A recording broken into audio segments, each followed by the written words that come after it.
Bapak Ibu, selamat pagi semuanya. Puji Tuhan, kita semua dalam keadaan baik karena kita percaya bahwa setiap hidup kita ada dalam penyertaan Tuhan, ada dalam setiap pertolongan Tuhan. Puji Tuhan, kita akan masuk dalam kebenaran firman Tuhan, yaitu tentang pesan Tuhan minggu ini, yaitu tentang seberapa gigih dan percayakah kita. Seberapa gigih dan percayakah kita? Kita buka dalam Matius 15 ayat yang ke-23. Matius 15 ayat yang ke-23, demikian firman Tuhan. Tetapi Yesus sama sekali tidak menjawabnya. Lalu murid-muridnya datang dan meminta kepadanya, suruhlah ia pergi. Ia mengikuti kita dengan berteriak-teriak. Yang menjadi pesan Tuhan bagi kita di minggu ini adalah Tuhan mau kita belajar sesuatu, Bapak Ibu. Belajar sesuatu dari perempuan Kanaan di sini, yaitu apa? Pantang menyerah di dalam memohon pertolongan Yesus demi kesembuhan anaknya. Nah, seringkali penantian yang lama, seringkali doa-doa yang mungkin tidak terjawab, seringkali ketika kita tidak dihargai, ketika kita diabaikan. Nah, seringkali kita orang-orang percaya itu kehilangan apa? Daya juang. Kita kehilangan satu kegigihan di dalam kita mengiring Tuhan. Nah, gigih di sini maksudnya apa, Bapak Ibu? Di sini gigih maksudnya itu bukan hanya soal ibadah saja, rajin beribadah atau rajin berusaha, rajin usaha atau rajin berdoa semata. Tetapi di sini dikatakan kegigihan itu adalah kegigihan dalam mencari arahan Tuhan. Kegigihan di dalam kita mencari atau menanti jawaban daripada Tuhan. Nah, itu maksud daripada kegigihan. Seberapa gigih dan percayakah kita? Nah, Bapak Ibu, dia sangat paham. Tuhan sangat paham tentang kondisi kita.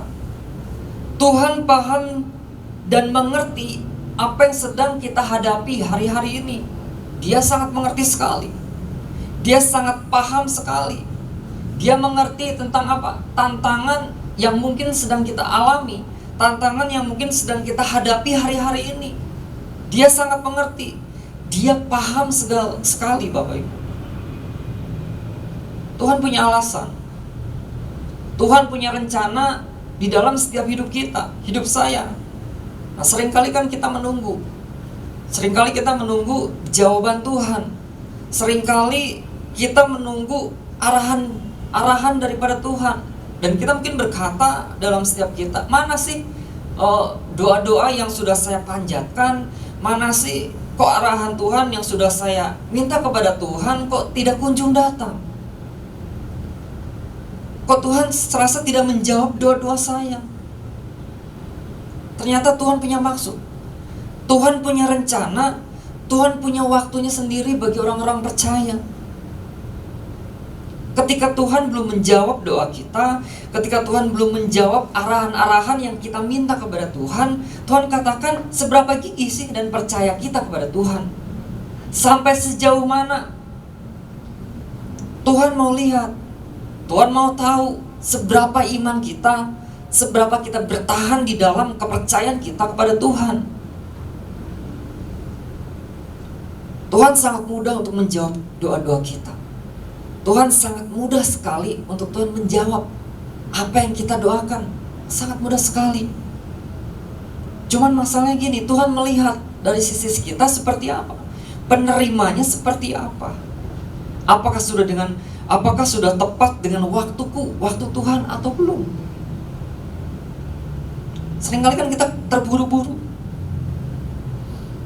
Sehingga gini, ketika doa itu tidak terjawab, kita mudah menyerah. Kita mudah patah semangat. Kita udah lagi tidak mempunyai satu pengharapan lagi kepada Tuhan. Bahwa sebenarnya Tuhan itulah sumber pengharapan dalam setiap hidup kita. Nah, mari kita, Bapak Ibu, sama-sama belajar. Saya belajar, kita semua belajar melalui perempuan Kanaan.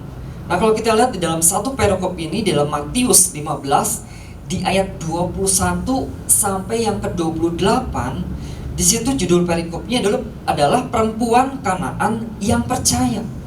Perempuan Kanaan yang percaya. Nah, kalau kita perhatikan di dalam satu perikop ini, kita akan menemukan beberapa hal yang dikatakan Yesus, Bapak Ibu. Beberapa hal yang dikatakan Yesus ketika perempuan ini menaruhkan pengharapannya kepada Yesus. Ketika perempuan ini menaruhkan satu harapan kepada Tuhan. Dan ketika perempuan itu berkata, "Kasihanilah aku. Kasihanilah aku." Nah, kalau kita lihat ayat berikutnya dikatakan, tetapi Yesus sama sekali tidak menjawabnya. Malah Yesus berkata, "Suruhlah ia pergi. Aku diutus hanya kepada domba-domba yang hilang dari umat Israel." Nah, tanggapan yang perempuan terima ini kan sebenarnya dapat mematahkan semangat. Dapat mematahkan semangat perempuan ini. Bahkan gini, bisa menghancurkan segala pengharapan yang sudah dia tujukan kepada Yesus. Nah, seringkali kita nggak ngerti, Bapak Ibu. Seringkali kita nggak paham di balik apa yang sedang Yesus lakukan, di balik apa yang sedang Tuhan lakukan dalam hidup kita. Sebenarnya apa? Sebenarnya kan dia mengajarkan sesuatu dalam hidup saya, mengajarkan sesuatu dalam hidup Bapak Ibu semua. Lalu dikatakan perempuan ini berkata, "Tuhan, tolonglah aku. Tuhan, tolonglah aku." Yesus menjawab seperti apa? Tidak patut mengambil roti yang disediakan bagi anak-anak dan melemparkannya kepada anjing. Nah, di sini kalau kita lihat, perlu adanya kerendahan hati. Perlu adanya kerendahan hati karena sikap yang rendah hati akan menyadarkan siapa diri kita di hadapan Yesus. Ketika kita memiliki sikap rendah hati, Bapak Ibu, kita akan semakin paham siapa sih diri kita, siapa sih saya di hadapan Tuhan, di hadapan Yesus. Ternyata perempuan ini berhasil melewati ujian tersebut, Bapak Ibu. Perempuan itu berhasil. Nah, yang kita pelajari dari satu perikop ini apa? Dia tidak putus asa.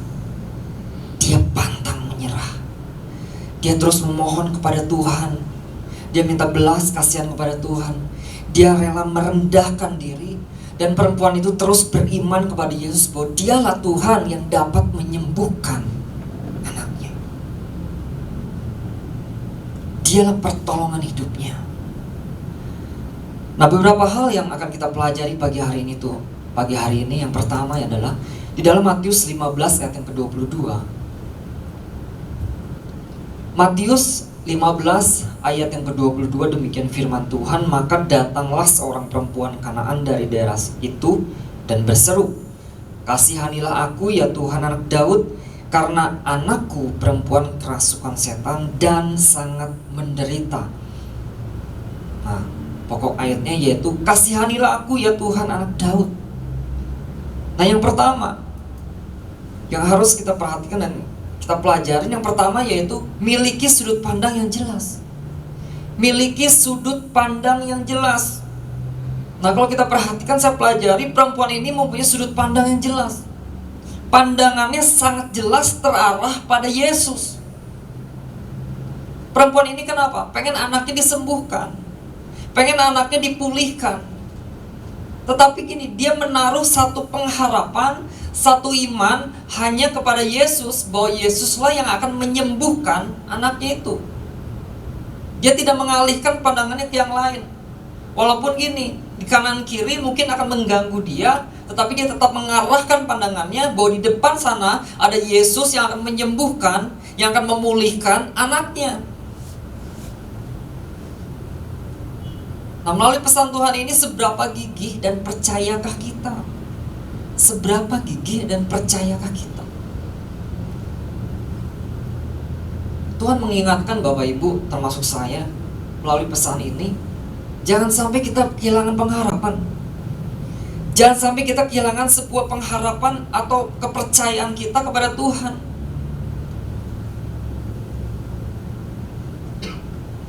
Nah, sejauh mana kita memandang Bapak Ibu? Sejauh mana kita memiliki satu pandangan yang begitu jelas? Sejauh mana kita mengarahkan pandangan kita kepada Yesus? Itu akan menjawab pribadi kita masing-masing Bapak Ibu. Sejauh mana? Yang tahu hanya kita. Perempuan ini mendapatkan apa? Jawaban dari Yesus yang mungkin dapat mematahkan semangat dia, yang mungkin dapat menghancurkan pengharapan dia. Tetapi kita lihat perempuan ini mempunyai satu pandangan yang sangat jelas, yaitu siapa? Yesus tujuannya. Hanya Yesus tujuannya. Nah, Bapak Ibu, kita mungkin akan menghadapi ujian-ujian, mungkin melalui perubahan-perubahan yang terjadi hari-hari ini. Mungkin ada satu janji-janji Tuhan yang mungkin tertunda, yang kita harapkan janji Tuhan itu terjadi dalam hidup kita, tetapi tertunda. Ada masalah-masalah yang mungkin yang sulit. Ada doa-doa yang mungkin belum terjawab. Mungkin ada kritikan-kritikan yang tidak layak diterima oleh kita. Atau gini, ada sesuatu yang tidak masuk akal itu terjadi dalam hidup kita.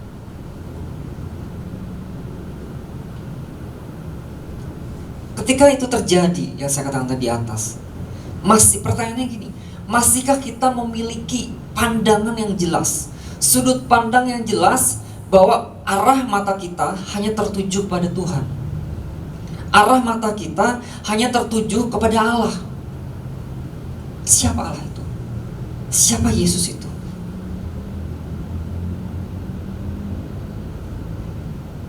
Nah, miliki sudut pandang yang jelas. Apa sih itu? Saya katakan dari tadi kan, miliki sudut pandang yang jelas itu apa? Nah, sudut pandang yang jelas itu sudut pandang di mana Allah memandang dirinya. Artinya ketika kita mengalami hal yang tadi di atas, Tuhan mau sudut pandang kita harus sama sebagaimana Allah memandang akan dirinya. Kan di Yohanes 14 dikatakan, janganlah gelisah hatimu. Janganlah gelisah hatimu, percayalah kepada Allah, percayalah juga kepadaku. Kan seringkali mungkin setiap kita ketika kita mengalami satu tantangan dalam hidup, kita mempunyai satu pandangan yang gak jelas. Pandangan kita kabur. Kita lebih memandang atau lebih fokus kepada masalah kita. Kita lebih fokus kepada penyakit kita. Kita lebih fokus dengan keadaan kita, bahwa kita lupa kita punya Tuhan yang dahsyat. Kita punya Tuhan yang luar biasa. Kita punya Tuhan yang sangat hebat. Kita punya Tuhan yang sanggup menyembuhkan, yang sanggup memulihkan setiap hidup kita. Nah, seberapa gigih dan percayakah kita?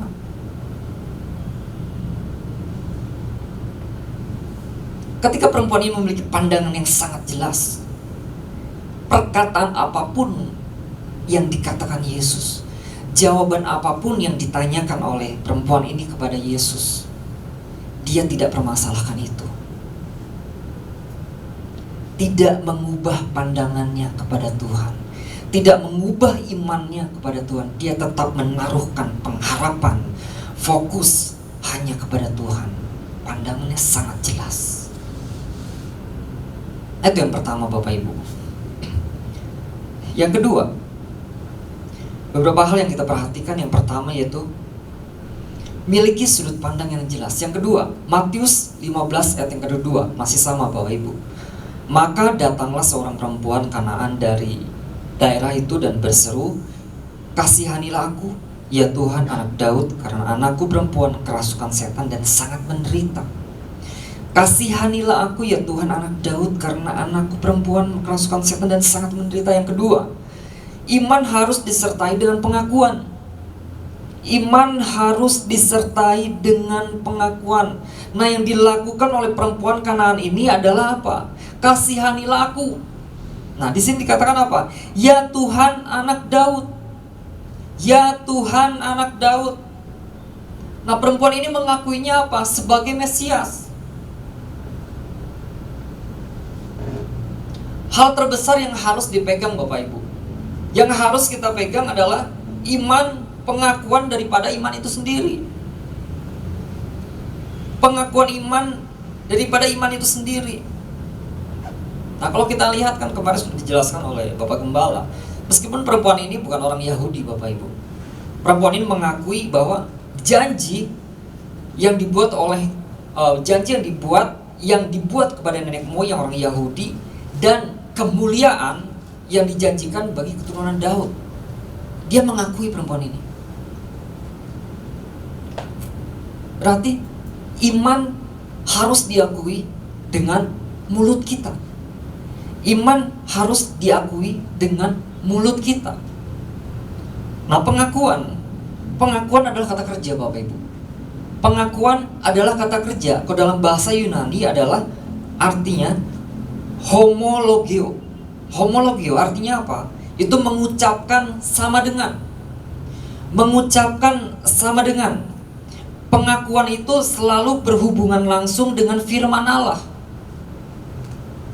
Pengakuan itu selalu berhubungan langsung dengan firman Allah. Jadi apa? Pengakuan itu apa? Pengakuan adalah berkata dengan mulut kita sama seperti Allah berkata dalam firman-Nya. Sehingga gini, ketika kita berkata-kata dalam situasi apapun, dalam kondisi apapun, perkataan mulut kita yang kita keluarkan dalam mulut kita itu sepakat dengan firman Allah. Ada kesepakatan yang kita keluarkan dari hati, mulut, dan firman Tuhan. Itu pengakuan. Iman harus disertai dengan pengakuan.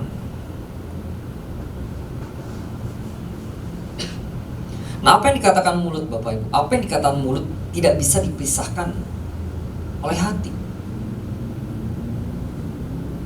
Seringkali orang percaya berkata seperti ini, benar nggak sih? Benar nggak sih Tuhan sanggup menolong hidup saya? Benar nggak ya Tuhan sanggup memulihkan hidup saya?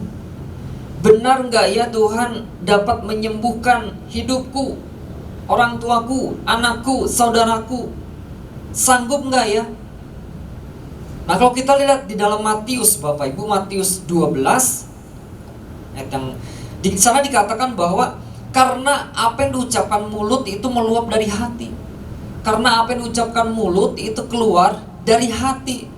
Nah, jika hati kita Bapak Ibu, jika hati kita dipenuhi oleh iman, akan diekspresikan sebuah apa?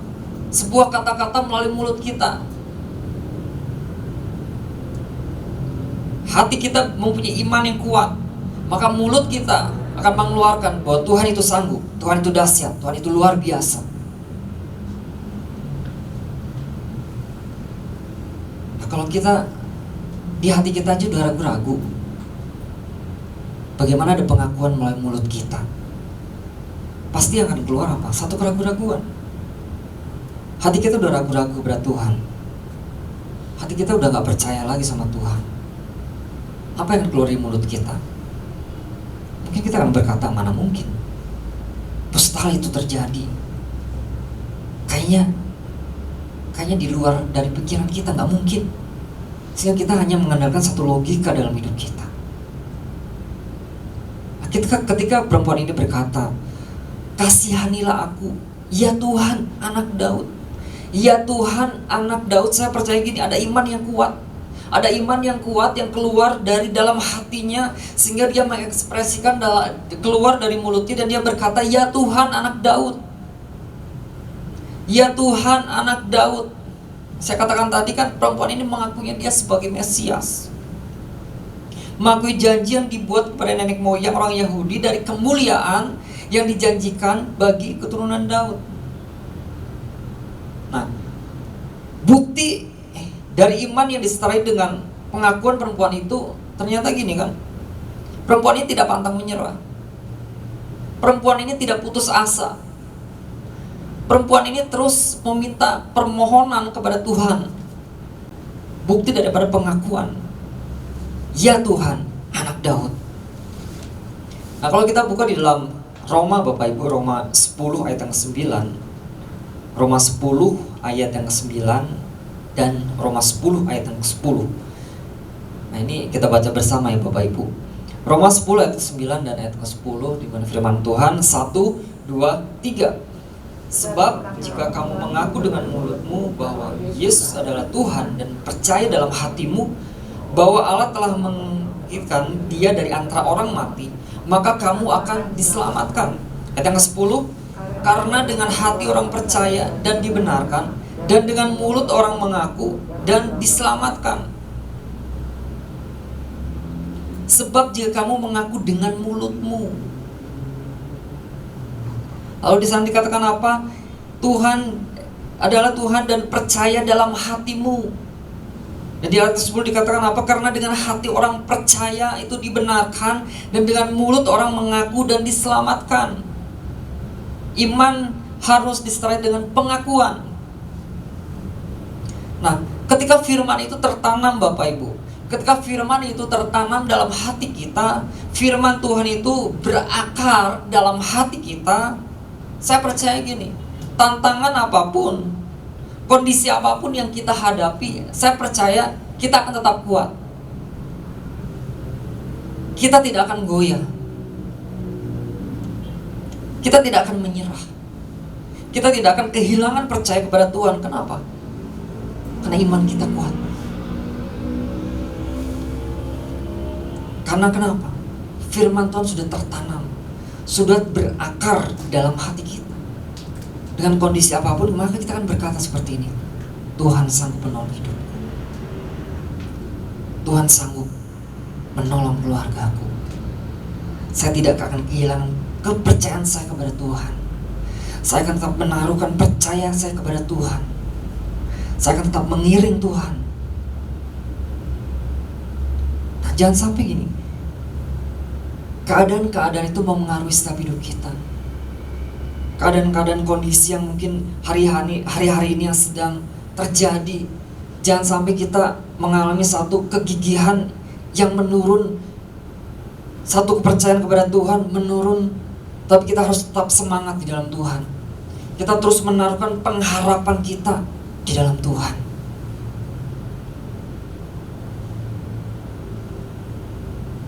Kenapa kita harus mengakui firman Allah, Bapak Ibu? Kenapa kita harus mengakui bahwa Tuhan itu sangat dahsyat dalam hidup kita? Melalui mulut kita. Kenapa? Karena melalui hidup kita secara pribadi, ketika hati kita tertanam firman Tuhan dan berakar firman Tuhan, lalu mulut kita berkata, Tuhan itu kekuatanku, maka akan mengefek dalam hidup kita sebenarnya Bapak Ibu. Akan mengubah cara pandang kita, akan mengubah seluruh kehidupan, mungkin situasi yang ada di depan kita, situasi yang ada di sekeliling kita, itu akan mengubah konsep pandangan kita. Bahwa Tuhanlah pegangan hidup saya. Nah, mari Bapak Ibu pagi hari ini, pesan Tuhan yaitu seberapa gigih dan percayakah kita. Beberapa hal yang harus kita pelajari. Yang pertama tadi yaitu iman harus disertai dengan yang pertama, yang kedua, yang pertama adalah miliki sudut pandang yang jelas. Lalu yang kedua, iman harus disertai dengan pengakuan. Nah, mari Bapak Ibu, setiap kita, mari terus taruhkan pandangan mata kita, percaya kita, kekuatan kita bawa ke dalam Tuhan. Kita berserah penuh kepada Tuhan. Karena melalui pesan Tuhan ini, seberapa gigih dan percayakah kita. Itu mengingatkan kembali kepada kita bahwa kita harus semakin maju di dalam Tuhan. Mengingatkan kita bahwa kita terus mengarahkan pandangan kita hanya tertuju pada Tuhan, bukan tertuju kepada apa yang ada di depan kita, sekeliling kita. Tuhan Yesus memberkati.